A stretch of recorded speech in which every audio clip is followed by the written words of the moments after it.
Net দুনিয়ায় একটি news ঘুরপাক খাচ্ছে, এই যে পরিবহন সেক্টরের লোকগুলো সাধারণ যাত্রী থেকে অধিক ভাড়া আদায় করতেছে। এটা কি আদৌ সত্য?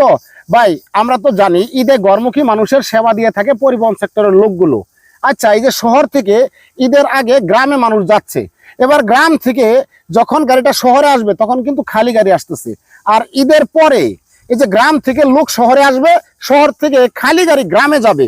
এই অবস্থা কিন্তু আমাদের খরচ বেশি হয়ে যাচ্ছে, জ্বালানি খরচ যোগাতে। তাই 200 টাকার ভাড়া 250 টাকা নেওয়া যেতে পারে।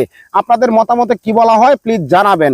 তবে গাড়ির মেনটেন্যান্স খরচ ভাই অনেক বেশি, তাই 200 টাকার ভাড়া 250 টাকা নিচ্ছে। কেন নিচ্ছে? এক ডাউনে সে যাত্রী নিচ্ছে, আরেক ডাউনে সে খালি আসতেছে। একটা যাত্রীও সে আরেক ডাউনে পাচ্ছে না, কারণ শহরের মানুষ ঈদের আগে গ্রামে যাবে।